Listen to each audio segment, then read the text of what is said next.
आए ठंड में बहुत बहुत अभिनंदन आपका। उत्तर प्रदेश का विधानसभा का आम चुनाव गति पकड़ चुका है। हमारे 2 सूचियां जारी हो चुकी हैं और उन 2 सूचियों में हमारे प्रत्याशियों को भारी जनसमर्थन, जनता का आशीर्वाद मिल रहा है। इसके लिए मैं आप सभी का हृदय से अभिनंदन करता हूं कि जनता तक कोविड काल में हमारे प्रत्याशियों को पहुंचने में मीडिया के मित्रों ने बहुत मदद की है। इसके लिए मैं आप सबका हृदय से अभिनंदन करता हूं, आभार प्रकट करता हूं, क्योंकि कोविड काल के दौरान सबसे बड़ा माध्यम आप सब हो और आप सबके माध्यम से पूरे प्रदेश की जनता का मैं आभार प्रकट करूंगा, अभिनंदन करूंगा कि उत्तर प्रदेश में 2012 से लेकर 17 तक समाजवादी पार्टी के शासनकाल को आप लोगों ने ही इस समय प्रदेश की जनता को याद कराया कि किस प्रकार अखिलेश यादव के शासनकाल में गुंडाराज, माफिया राज, अराजकता, बहु बेटी की इज्जत खतरे में थी। आज हम आपके बीच में अपने बहनों के बारे में, अपनी बेटियों के बारे में जो हमारी सरकार ने कार्य किए हैं उनको बताने के लिए आपके समक्ष हम आए हैं। आदरणीय प्रधानमंत्री नरेंद्र मोदी जी ने शपथ लेने के दिन ही तय किया था कि आजाद भारत में अब कोई भी बगैर पक्के मकान के नहीं रहेगा। आज उत्तर प्रदेश में सभी को पक्का मकान देने का काम, हर जरूरतमंद को पक्का मकान देने का काम, हमारी बहनों को पक्का मकान देने का काम हमारी सरकार ने किया है। हम सब जानते हैं कि गरीब के लिए मकान क्या होता है। जाड़े की ठिठुरती ठंड हो या बरसात का मौसम हो, पूरा का पूरा पानी बरसात में उसकी झोपड़ी में जाता था। गर्मी में तेज हवा के लू के थपेड़े उन्हें सहना पड़ता था और जाड़ों में जब पारा लगभग 0 डिग्री की ओर होता, जैसे लखनऊ में इस समय आप 5-6 डिग्री का पारा देख रहे हैं सुबह, इन परिस्थितियों में वंचितों को, गरीबों को रहना पड़ता था। अगर किसी ने भी चिंता की है तो आदरणीय प्रधानमंत्री नरेंद्र मोदी जी ने, भारतीय जनता पार्टी ने चिंता की है। अब उत्तर प्रदेश में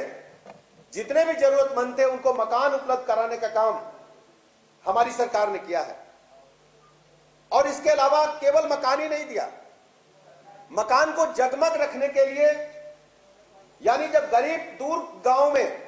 किसी बड़े आदमी के घर बत्ती जलते देखता था, बिजली जलते देखता था, तो उसके अपनी किस्मत पर रोना आता था। लेकिन भारतीय जनता पार्टी की सरकार ने, आदरणीय प्रधानमंत्री जी ने, आदरणीय योगी जी ने उनके घरों को भी एलईडी बल्ब लगाकर रोशन करने का काम किया और 125 करोड़ से अधिक विद्युत कनेक्शन निःशुल्क देने का काम किया। और सभी घरों को, अब उत्तर प्रदेश में ऐसा कोई भी छोटा भी गांव नहीं है जिनको पुरवा कहते हैं, मजरा बोलते हैं, सभी को बिजली देने का काम हमारी सरकार ने किया है। इसके अलावा सबसे बड़ी जरूरत एक घर में होती है कि हमारी बेटी को, हमारी बहन को, महिलाओं को अपने बच्चों का पेट भरने के लिए, अपने पतिदेव को खाना खिलाने के लिए अपनी आंखों को धुएं में फोड़ना पड़ता था। आप सब जानते हो कि जो गांव के हमारे साथी रहने वाले हैं, मित्र हैं, हमारी अम्मा भी जब खाना बनाती थी तो फुकनी से फूंक फूंक करके उनकी आंखों में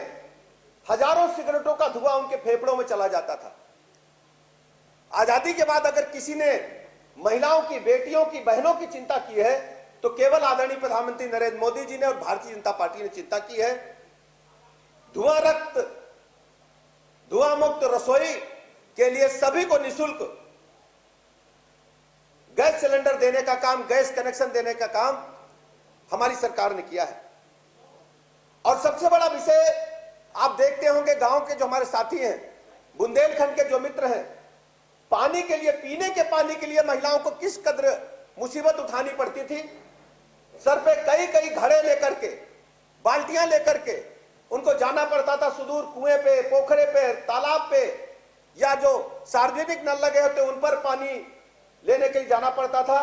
क्योंकि घर के सारे पुरुष काम पर चले गए, बच्चे पढ़ने चले गए, महिलाएं खाना बनाने के लिए कई कई किलोमीटर तक पानी लेने जाती थी। आदरणीय मोदी जी ने तय किया, भारतीय जनता पार्टी की सरकार ने तय किया कि हम घर घर नल योजना के तहत सबको पेयजल उपलब्ध कराएंगे, गुणवत्ता युक्त पानी देने का काम करेंगे। और केवल बहनों के लिए, बहनों का कष्ट दूर करने के लिए, बेटियों का कष्ट दूर करने के लिए ऐसे 30,000 ग्राम पंचायतों को घर घर नल योजना के तहत हमने